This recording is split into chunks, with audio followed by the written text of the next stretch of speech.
2000 बच्चों में से एक बच्चा ना लड़का होता है ना लड़की, वो होता है इंटरसेक्स या किन्नर जिसको हम बोलते हैं। आज मैं आपको ये बताऊंगी क्या कारण है जिनकी वजह से ये इंसिडेंस दिन पर दिन बढ़ता जा रहा है और बच्चा ना लड़का होता है ना लड़की। जो हम पहले ये समझेंगे बच्चा बनता कैसे है। अंडे सभी एक ही प्रकार के होते हैं जिनमें एक्स क्रोमोसोम होता है। आदमी के वीर्य दो प्रकार के होते हैं, एक जिसमें एक्स होता है और एक या वाई होता है। अगर एक्स क्रोमोसोम के साथ एक्स अंडा मिलेगा तो एक्स एक्स बनेगा तो लड़की बनती है। अगर वाई क्रोमोसोम वाला वीर्य अंडे में जाएगा तो एक्स वाई बनेगा तो लड़का बनेगा। तो ये तो एक क्लियर अंडरस्टैंडिंग है। अगर ये ऐसा रहेगा, अगर कहीं ना कहीं क्रोमोसोम में दिक्कत है, अगर एक्स एक्स्ट्रा हो जाता है और जो एक्स एक्स वाई बन जाता है, ये कई बार क्या होता है कि एक्स गायब हो जाता है तो एक्स ओ बन जाता है। जब ऐसी कंडीशन आती है तब बच्चा इंटरसेक्स हो जाता है। उसमें क्या होता है कि जो उसके बाहर के अंग होते हैं, आदमी वाले और औरत वाले, वो मिसमैच होते हैं।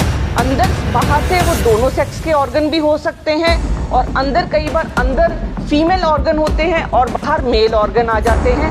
इस तरीके से जब ये ऊपर नीचे है, इस कंडीशन को इंटरसेक्स बोलते हैं। सबसे कॉमन कारण जो आजकल इंटरसेक्स होने का ये है कि जब बच्चा माँ के पेट में होता है तो पहले 7 हफ्ते तक सेक्स डिसाइड नहीं होता कि वो मेल है कि फीमेल है। लेकिन जैसे जैसे हार्मोन्स बनते हैं, जैसे जैसे क्रोमोसोम काम करते हैं, तो वो टेस्टोस्टेरोन बनाते हैं या एस्ट्रोजन बनाते हैं। लेडी के लिए एस्ट्रोजन और मेल के लिए टेस्टोस्टेरोन बनता है। तो उससे फिर बच्चे के अंग बनते हैं, या तो मेल अंग बनेगा या फीमेल अंग बनेगा। और अंदर के अंग बनते हैं जैसे यूट्रस और ओवरीज बनते हैं लेडीज़ में, और टेस्टिस बनती हैं आदमियों में। टेस्टिस और ये सारा सिस्टम बनता है। अगर इस दौरान कोई भी केमिकल मदर के बॉडी पे एक्ट करेगा जो इस सिस्टम को डिस्टर्ब करता है, जिसको हम कहते हैं EDC या एंडोक्राइन डिस्टरप्टिव केमिकल्स, तो वो इससे जो उनके हार्मोन्स हैं, जो जिनकी वजह से ये टेस्टिस और यूट्रस ओवरीज बनती हैं, वो उनमें चेंजेस आती हैं। वो चेंजेस उस बच्चे में पैदा होती हैं। कई बार क्या है, बच्चे की अंडेदानी नीचे नहीं आती, जो पेशाब की ओपनिंग है यहाँ होने की बजाय आगे पीछे कहीं पे भी हो जाती है। तो जो ऐसी प्रॉब्लम्स हैं, कई बार दोनों अंग बने होते हैं, लड़की के अंग भी बने होते हैं, लड़के के अंग भी बने होते हैं। तो ऐसी कंडीशन को अवॉइड करने के लिए बहुत ज़रूरी है कि लेडी जब प्रेग्नेंट हो तो ऐसे केमिकल से दूर रहे जिनकी वजह से ये इंटरसेक्स बच्चा पैदा होता है। अब सबसे बड़ी कन्फ्यूजन जो है, जो आजकल इंटरसेक्स बच्चे को लोग लेस्बियन और गे बच्चों से अडल्ट से कंफ्यूज करते हैं। जो इंटरसेक्स है वो तो जन्म से होता है और केमिकल और क्रोमोसोम की वजह से होता है। लेकिन जिसको हम ट्रांसजेंडर बोलते हैं, उनमें जो बाहर के अंग हैं वो नॉर्मल मेल या फीमेल वाले होंगे, लेकिन जो उनकी सोचने की कैपेसिटी होती है, जो वो सोचते हैं, ठीक है ना।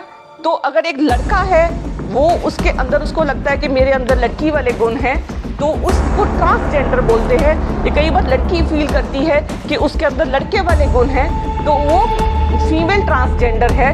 तो कई बार वो अपनी सर्जरीज भी कराते हैं। और कहीं अगर लड़का लड़के से प्यार करता है तो उसको गे बोलते हैं, लड़का लड़की से करती है उसको लेस्बियन बोलते हैं। अगर वो दोनों लड़का या लड़की से अपना दिमागी संबंध रखते हैं या सेक्सुअल संबंध रखते हैं, उनको बाइसेक्सुअल बोलते हैं, पर वो इंटरसेक्स से अलग होते हैं।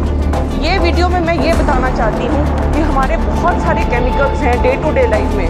ह्यूमंस ने, हम इंसानों ने 85,000 केमिकल्स बनाए हैं, लेकिन केवल 1000 ही केमिकल्स हैं जो उनको टेस्ट किया है, जो हमारी बॉडी पे असर कर रहे हैं। तो बहुत कॉमन वो केमिकल्स हैं जो हमारी डे टू डे लाइफ में, प्लास्टिक्स में मैक्सिमम वो केमिकल्स हैं जो इस प्रॉब्लम को दिन पर दिन बढ़ाते जाते हैं।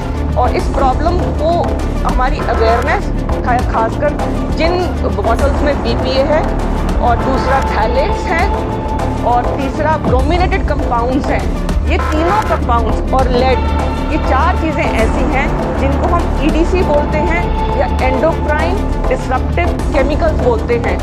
जो भी हमारे खाने पीने की चीज़ें हैं, टॉयज़ हैं, हमारे बर्तन हैं या हमारा खान पान है, अगर उनमें ये सब चीज़ें रहेंगी तो अगर हमारा जो ऑर्गेनोजेनेसिस है या जो जिससे हमारा बच्चे के अंग बनते हैं वो डैमेज होंगे, और अगर वो डैमेज होंगे तो जो एंडोक्राइन प्रॉब्लम्स हैं जैसे पीसीओडी हो गई, एम्बिगुअस जेनिटेलिया हो गया, क्लाइनफेल्टर सिंड्रोम हो गया, ये दिन पर दिन बढ़ते जाएंगे। तो ये बहुत ज़रूरी है कि हम इन केमिकल्स, पेस्टिसाइड से बचें और अपने बच्चों को सुरक्षित रखें। ज़्यादा से ज़्यादा ये इन्फॉर्मेशन शेयर करिए।